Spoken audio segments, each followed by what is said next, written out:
This is 4x4 shop with a GL OEM fit dash cam recorder DVR. Now with this unit, the first thing you're going to do is when you get a unit is assess the mounting positions on this unit. This way you know what you'll be removing from the top. Now at the back you have two little clips, and at the front you have two side clips here. So when you come to the original dash, you notice it is two pieces. So you're just going to pop down the back two clips and then pull the trim forward. That's it. It's very simple and straightforward.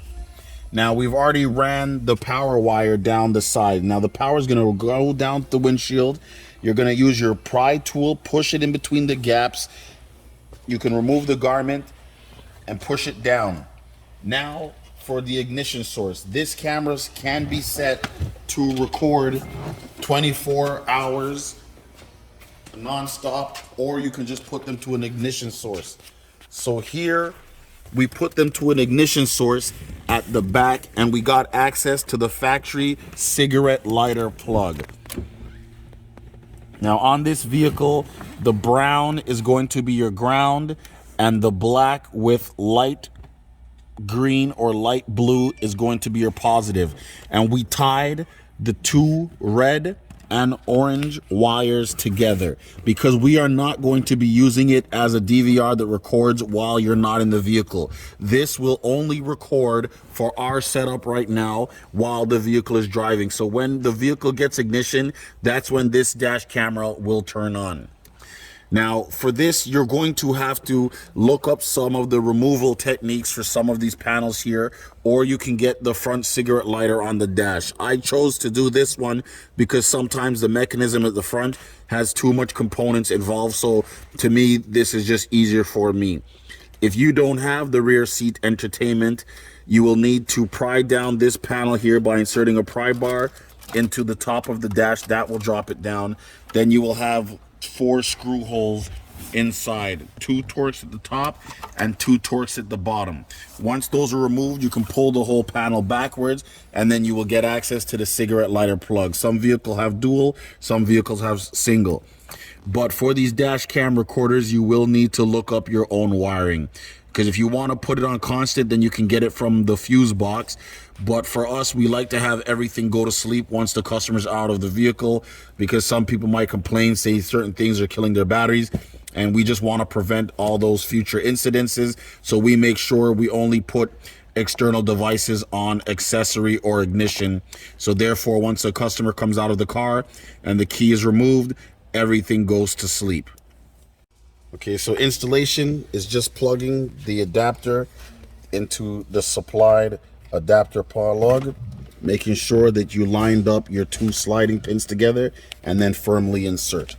I left some excess cable, which you can just push up inside the cluster housing once you've done the installation.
That is the completion of the OEM dash cam recorder. Now you see it looks just like factory. It sits against the vehicle just like factory.